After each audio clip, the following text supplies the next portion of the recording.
ሰላምታችን እናቀርባለን። በአማራ ክልል ያለውን ወቅታዊ ሁኔታ እንዲሁም በአጠቃላይ በኢትዮጵያ የአብይ አህመድ አገዛዝ ወደ ጦርነት ለመግባት እያደረገ ያለውን ዝግጅት በተመለከተ የደረሱንን መረጃዎች ወደናንተ የምናካፍልበት የአንከር መረጃ ክፍለ ጊዜ ነው ይዘን የቀረብነው። የዘውትር ተሳታፊያችን በእለቱ ያሉትን መረጃዎች ሰብስቦ እየጠበቀን ነው። ወረታ ላይ ብርቱ ውጊያ ተደርጓል። የአብይ አህመድ ወታደሮች ከፍተኛ ኪሳራ ባስተናገዱበት የወረታው ውጊያ የፋኖ ኃይሎች በርካታ የጦር መሳሪያዎችንና ተተኳሾችን መማረካቸው ተመልክቷል። የአብይ አህመድ አገዛዝ የድሮን ጥቃት በመፈጸም ሰላማዊ ዜጎችን መግደሉም እየተነገረ ነው። በሌላ በኩል የአማራ ፋኖ ብሔራዊ ንቅናቄ ለአፍሪካ ህብረት ደብዳቤ አስገብቷል። በአማራ ክልል ያለውን አጠቃላይ ሰብአዊ ቀውስ በቅርበት እንዲከታተሉና በስብሰባቸው ላይ አጀንዳ አድርገው እንዲያነሱ ነው በአርበኛ ዘመነ ካሴ ፊርማ የወጣው የንቅናቄው ደብዳቤ የሚያመለክተው። በሌላ በኩልም የአብይ አህመድ አገዛዝ ወደ ሰሜን ኢትዮጵያ ጦር ሰራዊቱን እያንቀሳቀሰ እንደሆነ በምስል ተደግፈው የሚወጡ መረጃዎች ያመለክታሉ። ከሁሉም የጦር ማሰልጠኛ ካምፖች ሰራዊቱ በከፍተኛ ቁጥር በካሚዮኖች ተጭኖ ወደ ሰሜን እየተጓዘ እንዳለ ነው ለማወቅ የተቻለው። ይህ በእንዲህ እንዳለም በአላጌም በጦር ኃይሎች በሐረር አካባቢ የቁስለኞች ክምችት እንደሚታይ ነው ከደረሱን መረጃዎች ለማወቅ የተቻለው። አሁን በቀጥታ ወደ ዘውትር ተሳታፊያችን በማምራት በእለቱ ያሉትን የአውደ ውጊያ ውሎችን ያካፍለናል። መልካም ቆይታ። እንግዲህ የደቡብ ጎንደር የውጊያ ተጋድሎ ወደ ባህር ዳር እየተጠጋ ለመሆኑ የተደረገው ውጊያ በወረታ ከተማ ያመላክታል። እንግዲህ በወረታ ከተማ ማለት ለባህር ዳር ከተማ 50 ኪሎ ሜትር ርቀት ላይ የምትገኝና እንዲሁም ለደብረ ታቦር ከተማ 55 ኪሎ ሜትር ላይ ወይንም በባህር ዳርና በደብረ ታቦር መሃል ላይ የምትገኝ የደረቅ ወደቧ እና እጅግ በጣም ወታደራዊ ስትራቴጂክ ጥቅም ያላት ከተማ ስትሆን ከዛ ከተማ በመንደርደር ወደ አመድበር፣ ወደ ደብረ ታቦር፣ ጋይንት፣ ንፋስ መውጫ እንዲሁም ወደ ወሎ ለመንቀሳቀስ እንዲሁም ወደ ጎንደር፣ አዲስ ዘመን፣ ወደ ባህር ዳር፣ ወደ ብናት፣ በለሳ በአጠቃላይ በዙሪያዋ ላሉ አካባቢዎች ቁልፍ ጠቀሜታ ያላት ከተማ እንደሆነች ይታወቃል። በዚህ ከተማ ላይ በርካታ ብዛት ያለው የመከላከያ ሰራዊት፣ የአድማ ብተና፣ የሚኒሻ፣ የደቡብ ጎንደር ስደተኛ ካቢኔ ከወረታ ከተማ ላይ መሽጎ የተቀመጠባት ከተማ ነበረች። የፋኖ ኃይሎች በሁለት ክፍለ ጦሮች በመቀናጀት በአምስት አቅጣጫ ወደ ከተማዋ ከፍተኛ ጥቃት ፈጽመው ከተማዋን መቆጣጠር ችለዋል። እንግዲህ የአማራ ፋኖ ብሔራዊ ንቅናቄ ሁለት እዞች ናቸው በፈጸሙት ማጥቃት ከ50 በላይ የአገዛዙን ጦር በመደምሰስ 2 ዲሽቃ በመማረክ በከተማዋ ላይ የሚገኘውን የመሳሪያ መጋዘን ከፍተኛ ክምችት ያለው የመሳሪያ መጋዘን ሰብሮ በመግባት ሰራዊታቸውን ብቻ ሳይሆን ከእስር ቤት የተፈቱትን ወጣቶችን በማስታጠቅ በተለይ በዛ ከተማ ላይ የፋኖ ቤተሰቦች ናቸው፣ ድጋፍ ትሰጣላችሁ፣ ገንዘብ ትመድባላችሁ፣ መረጃ ትሰጣላችሁ ማለት ሲያሰቃያቸው የነበሩ በርካታ ቁጥር ያላቸው ወጣቶችና አዛውንቶችን ጭምር ሳይቀር ከእስር ቤት አስፈትተው ለነሱ በፍላጎት ላይ መሰረት ያደረገ መሳሪያ ሰጠዋቸዋል። እንግዲህ መጋዘኑ ከተከፈተ በኋላ የሚገርመው ነገር አብራራ መሳሪያውን ከተማው ላይ ትተውት ነው የሄዱት። ምክንያቱም ከመጠን በላይ አንድ ትልቅ ሙሉ መጋዘን መሳሪያ በርካታ ተተኳሾችን ማግኘታቸውን አስታውቀዋል። እንግዲህ ውጊያው የተካሄደበት ወርቅ ሜዳ ተብሎ ነጭ አፈር፣ ወረታ ኮሌጅ፣ በላይ ሰፈርና ሆስፒታል በሚባሉ 5 አካባቢዎች ላይ በአንደኛው በኩል ሚኒሻ፣ በአንደኛው በኩል የአማራ አድማ ብተና የሚባለው፣ በሌላ በኩል የፖሊስና የብልጽግና አመራር፣ በአንድ በኩል ደግሞ የመከላከያ ጦሩ ሰፍሮ ካምፕ ሰርቶ የነበረበትን በተመሳሳይ ሰዓት በ5ቱ አቅጣጫዎች ውስጥ ጥቃት በመሰንዘር ከተማዋን ተቆጣጥረዋል። ያው እንደተለመደው እንግዲህ ጦሩ ከተመታና ከተማዋን ለቆ ከወጣ በኋላ የአማራ ፋኖ ብሔራዊ ንቅናቄ ሁለቱም ኮሮች ወደ ከተማው ከገቡ በኋላ በከተማዋ ላይ እንደተለመደው ከተማን ማውደም፣ በከተማ ላይ ያሉትን ሲቪሎችን በድሮን በመደብደብ የለመደው ስርዓት በደብረ ታቦር ከተማ ላይ የፈጸመውን የድሮን ጥቃት ዛሬም እንዲሁ በወረታ ከተማ የድሮን ጭፍጨፋ እያደረገ እንደሚገኝና የፋኖ ኃይሎች ከፍተኛ ጥንቃቄ በማድረጋቸው በድሮን አንድም ግለሰብ ያልተጠቃባቸው መሆኑን ዛሬ ማምሻውን ከዛው የደረሰኝ መረጃ ያመላክታል።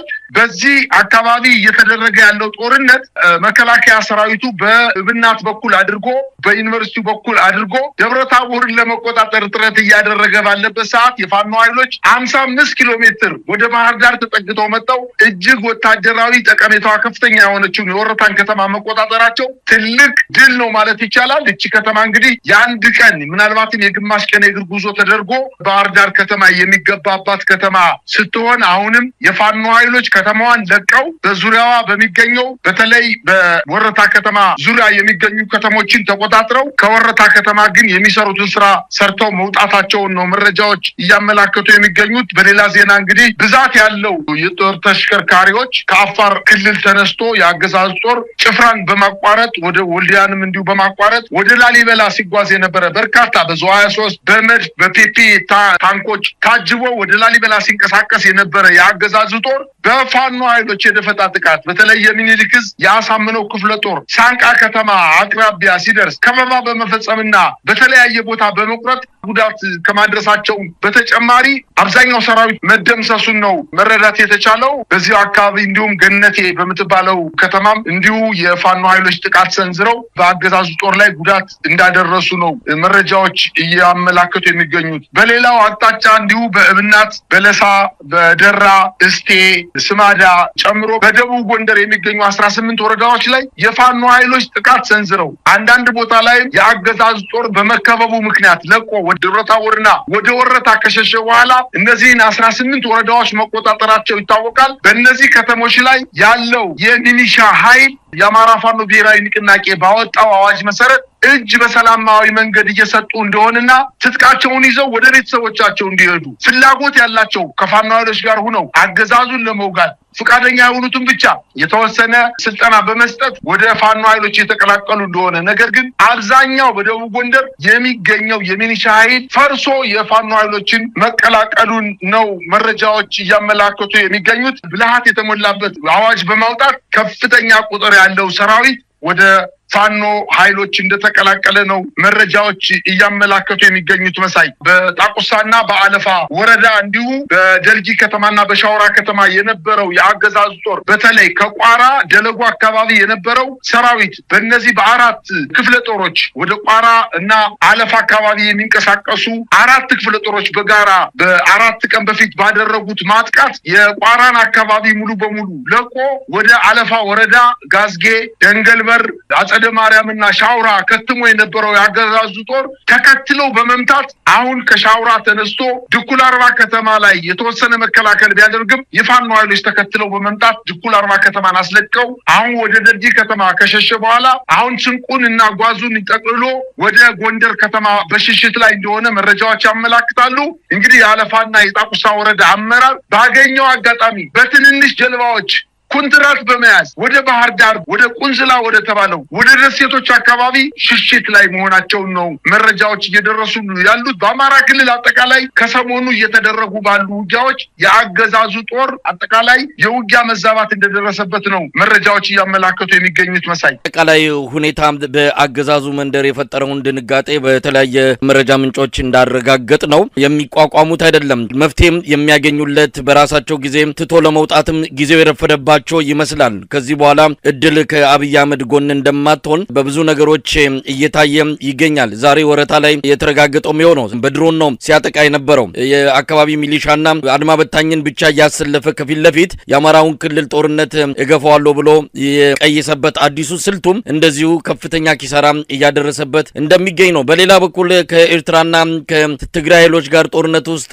ለመግባት ያው በይፋ ጦርነት ውስጥ እንዳሉ የአማራ ክልል ምስለኔ አስተዳደር ሰላም ጸጥታ ቢሮ በመግለጫው አስታውቋል። ለዚህ ጦርነት እንግዲህ አብይ አህመድ ያለ የሌላ ኃይሉን በሙሉ ከየማሰልጠኛው ካምፕ እያሳፈረ ወደ ሰሜን ኢትዮጵያ በማጉረፍ ላይ ይገኛል። ሐዋሳ ጀምሮ ባሉት መንገዶች ላይ ቁጥራቸው ምናልባት ከ40 እስከ 60 የሚሆኑ ግዙፍ ካሚዮኖች ወታደሮችንና መሳሪያ ጭነው ወደ አዲስ አበባ አቅጣጫ ከዛም ተሻግረው ወደ ሰሜን ሲጓዙ እንደነበረ ነው የዓይን እማኞች የገለጹልን። የመከላከያ ሰራዊት ጥሪ አድርጓል። የተሰናባች የመከላከያ ሰራዊት አባላት የተቀነሱ በጡረታም በሌላ መልኩ ከሰራዊቱ የተለዩ በሙሉ ዳግም ዘማች ሆነው እንዲመዘገቡ ነው ጥሪ ያደረገው። የኦሮሚያ ክልል ለብቻው ጥሪ ማድረጉን ከሰሞኑ ተገልጿል። ቁስለኞች በቶሎ ከማገገሚያ ካምፖች ውስጥ ከሆስፒታሎች ውስጥ እንዲወጡ በአስገዳጅ ሁኔታ ተፈጻሚ እየተደረገ እንዳለም ሰምተናል። በአሁን ሰዓት በጦር ኃይሎች ሆስፒታል ሁሉም አልጋዎች በቁስለኛ መያዙንና ሲቪል ታካሚዎችን እንደማስተናግዱ ተገልጿል። በሐረር በአላጌ እንደዚሁ በተመሳሳይ ከፍተኛ የቁስለኞች ቁጥር እንዳለ ነው ለማረጋገጥ የተቻለው።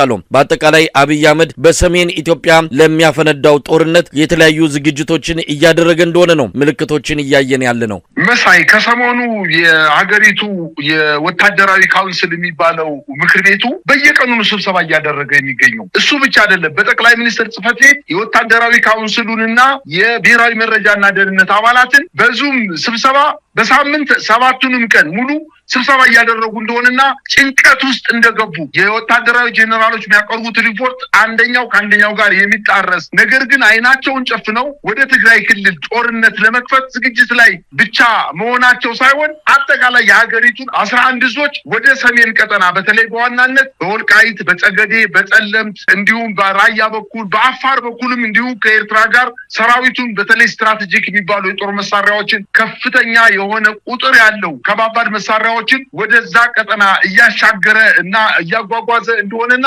ጦርነቱ አሁን አይቀር የመሆኑ ምናልባትም ብዙዎች ግምታቸውን ሲናገሩ ከትግራይ ክልል ጋር የሚደረገው ጦርነት የማይቀር መሆኑ ሰራዊቱ ወደ ሰሜን ቀጠና በተጠርፎ እየተጓጓዘ እንደሆነ የህወሓት ኃይሎች ደግሞ ራሳቸውን ለመከላከል ዝግጅት እያደረጉ እንደሆነ በኤርትራ በኩልም እንዲሁ ድንበራቸውን አጥረው ዘግተው የኤርትራ ጦር በተጠንቀቅና የአንድ ጥይት ተኩስ እስከሚሰማ ድረስ ራሱን አዘጋጅቶ እንደሚጠብቅ መረጃዎች እየወጡ ነው የሚገኙት። ግን በአጠቃላይ ጦሩ ተዳክሟል። ለ8 ተከታታይ ዓመታት በውጊያ የቆየ ሰራዊት በትግራይ ክልል ሂዶ ሊያመጣው የሚችለው ለውጥ እንደማይኖርና ሀገሪቱን ለማዋረድ ካልሆነ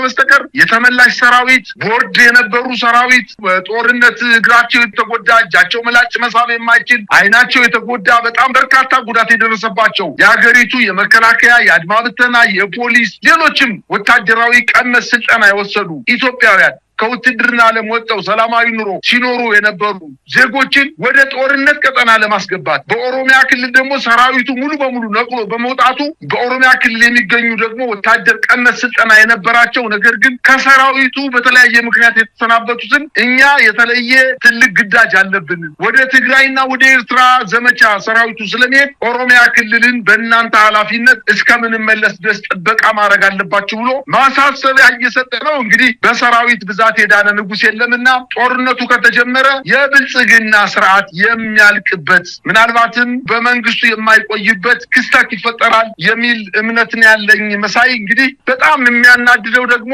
እየተደረጉ ባሉ ጦርነቶች ከፍተኛ ቁጥር ያለው ሰራዊት ቆስሎ አንተ ባልከው በጦር ኃይሎች ሆስፒታል በአማራ ክልል ላይ አብዛኛው የጤና ተቋም ቁስለኛ የሚታከምበት ሆኖ ነው የተገኘው። ያ ሞልቶ አሁን ወደ አዲስ አበባ መጥቶ ጦር ኃይሎች ሆስፒታል ድሬዳዋ ሆስፒታል፣ ሐረር የጦር ኃይሎች ሆስፒታል እንዲሁም በተለያዩ የግብርና ማሰልጠኛ ተቋም የነበሩ ለምሳሌ አላጌ የግብርና ማሰልጠኛ ተቋም ላይ ብዛት ያለው ቁስለኛ አስገብተው ሕክምና ሳይጨርሱ ገና ቁስላቸው ሳይሽር እየታፈኑ ወደ ውጊያ እንዲሄዱ ዶክተሮች ማረጋገጫ ሳይሰጧቸው አንተ ተሽሏል አንተ አልተሻለም ብሎ ወታደራዊ መኮንኖቹ እየመለመሉና እየመረጡ እየጫኑ እየወሰዷቸው ስለሆነ ከነዚህ ሆስፒታሎች ከነዚህ የግብርና ማሰልጠኛ ላይ እንዲያገግሙ የገቡ ወታደሮች ባገኙት አጋጣሚ ሁሉ እየጠፉ ወደ ሀገራቸው እየሄዱ እንደሆነ እጅግ በጣም የሚያሳዝነው ደግሞ በተለይ በድሬዳዋ ከተማ የሄሜቲ ወይንም ሱዳን ጥኖ ደራሽ ኃይል የሚባለው ሰራዊት በከፍተኛ ቁጥር ተመቶ ወደ ድሬዳዋ ሆስፒታል ሕክምና ከመጣ በኋላ ለኢትዮጵያውያን የሚሰጠው በጀት በጣም ዝቅተኛ ለነሱ ግን በፍጥነት እንዲያገግሙ 15 20 እጥፍ በጀት ተመድቦላቸው ለዚህ ለብልጽግና ህይወት መርዘም ዋጋ የከፈሉ ናቸው። የራሳችን ጦር ናቸው የቆሰሉት ብለው ምንም አይነት እንክብካቤ ሲያረጉ ምናልባትም ሻይና ዳቦ ብቻ እየሰጡ ደረቅ እንጀራ እና ሬሽን እየሰጡ በሆስፒታሎች አስቀምጧቸው ነገር ግን የሄሜቲ ጦር በሱዳኖች የተመታው በአውሮፕላን የተመታ የዛሬ ወር አካባቢ የተመቱ በርካታ ቁጥር ያላቸው ወታደሮች ድሬዳዋ ሆስፒታል ከሌላው ከኢትዮጵያ በተለየ ሁኔታ በዚህ ሆስፒታል ውስጥ እንክብካቤ እየተደረገላቸው እየገደላቸው እንደሆነ ያዩ ቁስለኛ ወታደሮች ስለተናደዱ ከሆስፒታሉ ባገኙት አጋጣሚ ሁሉ እየወጡ እየጠፉ እንደሆነ መረጃዎች እያመላከቱ ይገኛሉ። ነገር ግን ጦርነቱ የማይቀር ሆኖ ግን በግምት ደረጃ ግን ይሄ መንግስት በብዙ ቦታ እየተናከሰ አገሪቱ ሙሉ በሙሉ መቆጣጠር ባለመቻሉ ህዝቡን አዋይቶ ወደ ሰላም ማምጣት ባለመቻሉ እያንዳንዱን የህዝብ ጥያቄ በማፈንና በመተኮስ በመግደል አንገት በማስደፋት በማሰር በማሰደድ አገሪቱን ለማውደም እንቅስቃሴ እያደረገ ስለሆነ አንደኛ ለሚያደርገው ጦርነት የህዝብ ድጋፍ የለው፣ ሁለተኛ ሰራዊቱ በዘር የተከፋፈለ ከፍተኛ በደል የሚፈጸምበት በመሆኑ በጦርነት ውጤት ያመጣል ተብሎ የማይገመት መሆኑ ከወዲሁ ጦርነቱን በሽንፈት እንደሚያጠናቅቅ ነው የኢትዮጵያ ህዝብ የሚረዳው። መሳይ እንግዲህ ይሄ ጦርነት ከተጀመረ ያው ላለፉት 8 ዓመታት አብይ አህመድ ቤተመንግስት እግሩ ከገባ ጊዜ ጀምሮ ኢትዮጵያ ከጦርነት አልተላቀቀችም። በኢትዮጵያ በታሪኳ የሁሉም ጦርነቶች ተደምሮ ከደረሰባት ኪሳራ ይልቅ አሁን ባለፉት 7 እና 8 ዓመታት አብይ አህመድ በስልጣን ላይ ያለ የደረሰው ሰብአዊ ቀውስ ከፍተኛ የሆነ የሰው ልጅ እልቂት የተከሰተው በዚህ ወቅት ነው። ኢትዮጵያም ጥቁር ዘመን ውስጥ ነው የገባችው። አብይ አህመድ ለአንድ ቀን እንኳን እረፍት በሌለው ሁኔታ የኢትዮጵያን ሁሉንም ቀጠና ማለት በሚቻል መልኩ በጦርነት እየለበለበ ነው ያለው። አሁንም ለሌላ ዙር ጦርነት ተዘጋጅቷል። ከጎረቤት ሀገራት ጋርም እየተናከሰ ነው። መረጃዎች እንደሚያመለክቱት ከሆነ ከፍተኛ ቁጥር ያለው ኢትዮጵያውያን የሰራዊቱ አባላት ተገድለዋል። ለቤተሰብ እስካሁን መርዶ አልተነገረም። በአንዳንድ ቦታዎች በሰሚ በጓደኛ አማካኝነት የልጆቻቸውን ሞት የሰሙ ወላጆች ለቅሶ ተቀምጠዋል። እንደውም አንዳንድ እድሮች መሞቱ ላልተረጋገጠ ቤተሰብ ወይም ደግሞ ወታደር የእድር ገንዘብ መስጠት አንችልም በሚል ከፍተኛ ሰብአዊ ቀውስ እንደተከሰተ ነው። ለቅሶ መቀበጥ አልቻሉም። ድጋፍ እየተደረገላቸው አይደለም። እንዲሁም ያልተነገራቸው ቤተሰቦች ጭንቀት ውስጥ እንዳሉ ነው የምንሰማው። አብይ አህመድ እስካሁን በተደረጉ ጦርነቶች ህይወታቸውን ያጡ ኢትዮጵያውያንን ለቤተሰቦቻቸው መርዶ አልነገረም። የትግራይ ባለስልጣናት ባለፈው በጦርነቱ ለሞቱ እንዲሁ የ2-3 ቀን የሐዘን ቀን በማወጅ ህዝቡ እርሙን እንዲያወጣ አድርጓል። ይሄ ለኢትዮጵያውያን እናቶች በአብይ አህመድ በኩል ሊደረግ አልቻለም። ይሄ በራሱ ወታደሮቹ ወዴት ነው የሚሄዱት? አሁን ምልመላ እየተካሄደ ነው። ማንኛውም ጥሪ ተደርጎ ወደ ሰራዊቱ እንዲገባና ለአብይ አህመድ ስልጣን ማስጠበቂያ ጦርነት ውስጥ ህይወታቸውን እንዲያጡ ሊደረግ ነው። አሁን የኢትዮጵያ ህዝብ እዚህ ላይ ቆም ብሎ ማሰብ አለበት። ኢትዮጵያ ከዚህ በኋላ ጦርነት አያስፈልጋትም። አብይ አህመድ አንድ ቀን ያለ ጦርነት ማደር የማይችል እንደሆነ በሚገባ ተረጋግጧል። አሁን ደግሞ የሀገር ውስጥ አልበቃም፣ ከጎረቤት ሀገር ጋር እንደዚሁ ወደ ጦርነት ሊገባ ጦሩን እያሰማራ ይገኛል። እንደው ምን ማለት ይቻላል? በመጨረሻ ይሄ አገዛዝ እኮ ከሌሎች አገዛዞች በጣም ለየት የሚያደርገው አንደኛ የመንግስት ቁመና የሚባል ነገር የለውም። ለራሱ ስልጣን መጠበቅ እነሱ እንደሚሉትም ለሀገር ሉዓላዊነት ለድንበራችን መከበር መስዋዕትነት የከፈሉ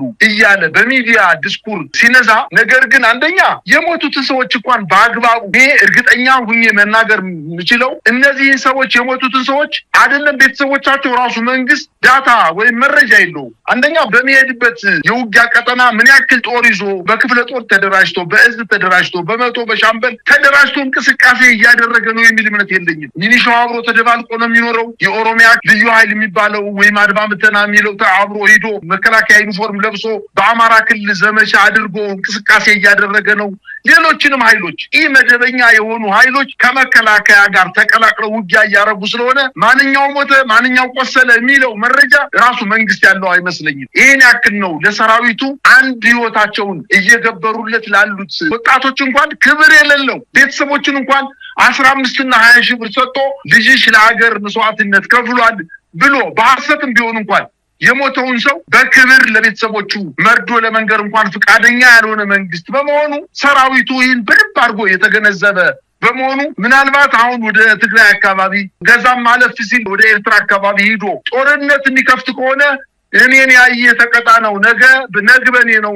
ሰራዊቱ ባገኘው አጋጣሚ ሁሉ ከጦርነት ውጊያ ቀጠና እየጠፋ ከመሞት መሰንበት በማለት መከላከያው አሁን 2 እግሩ የተሰበረ አጥንቱ የተሰበረ መሄድ ሳይሆን መዳህ የማይችል አቅም የሌለው የኮሰመነ በህዝብ ዘንድ የተጠላ ሰራዊት እንደሆነ በደንብ አድርጎ የኢትዮጵያ አስጠንቆ ያውቋል። ምናልባት የዛሬ ወር አካባቢ የሰራዊት ምልመላ ብሎ ልጆቻችን የጥላቸዋቸው ነው ሁለተኛ ምልመላ የምትመጡ ብለው ጥያቄ ሲያቀርቡ እናቶች አንድ በየከተማው 1 2 3 ሰዎችን መርዶ አሰምቶ ነበር። ነገር ግን ወዲያውኑ እሱ ጥቅም አገኝበታለሁ ብሎ መርዶ ለማድረግ እንቅስቃሴ ሲያደርግ ወዲያውኑ ገንፍሎ ነው ህብረተሰቡ የወጣበት። እነዚህን አስገድላችሁ ደግሞ ሌላ ልትጠይቁን ነው በማለት ከፍተኛ ጭቅጭቅ በመፈጠሩ ትቶ ነው የሄደው። መርዶ ማያቀርብበት ዋነኛ ምክንያት የትኛውን መርዶ ተናግሮ የትኛውን ይተው?